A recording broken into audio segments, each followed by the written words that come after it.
Welcome back to Pula Med. Today we will be discussing on precocious puberty in boys.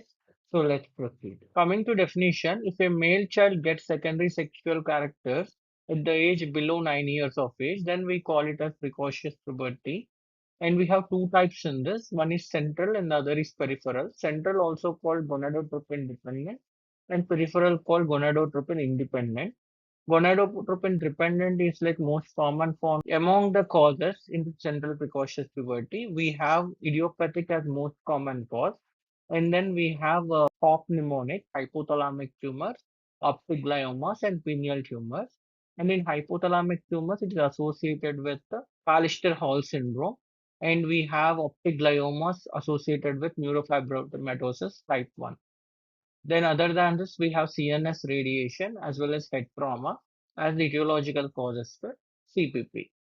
Now coming to gonadotropin independent etiology, we have got genetic causes like testotoxicosis, McCune-Albright syndrome, then congenital adrenal hyperplasia due to 21 hydroxylase deficiency, as well as premature adrenal.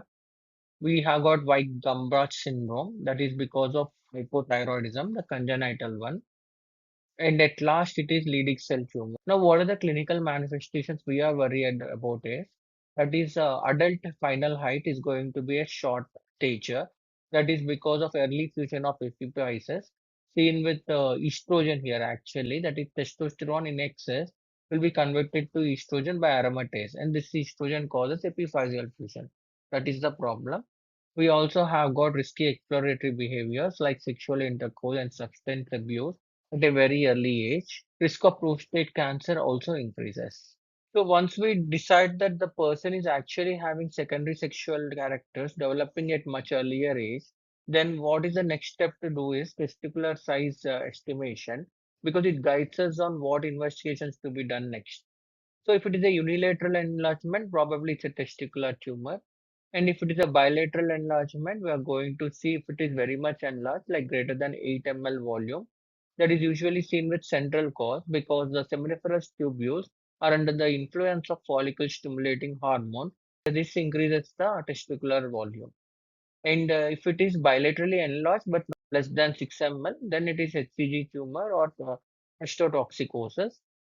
If it is not enlarged, it is a prepubertal size, that is less than 4 ml, then we can think of a peripheral cause. Now coming to investigations in central cause, we are going to do gonadotropin assays. In that we have LH greater than F plus H. We also do MRI brain to rule out the tumors of CNS. Then we do growth hormone assessment because growth hormone, if it is low, that growth hormone deficiency is masked because of the increased growth velocity due to testosterone. Now, what we are supposed to do is we have to ensure that growth hormone is deficiency is ruled out, because if it persists, the adult height would be much severely affected, resulting in dwarfism. Suppressed FSH and LH are seen with respect to peripheral cause because they are inhibited in by feedback inhibition, and elevated sex steroids are seen. And DHEAS, it is very much increased with adrenal tumors and used as a screening test. Then we also use another screening test, that is for congenital adrenal hyperplasia, that is 17-hydroxyprogesterone. Now coming to other investigation, bone age estimation that can be used for predicting adult height. Then we also can do TSH as well as thyroxine hormone. This is because I already told you about Weissenbach syndrome where there can be hypothyroidism. Before going to treatment, we need to document the growth phase, that is with a 3 months interval or 6 months interval. And also we have to confirm that the person is actually in precocious puberty. And once this is done, then we are going to see if the boy is in Tanner stage 3, that is mons pubis has got hair, or the volume of the testis is greater than 5 ml. Then we are supposed to treat the case. Now, what are we going to do? In central cause, we are going to give gonadotropin receptor hormone agonist.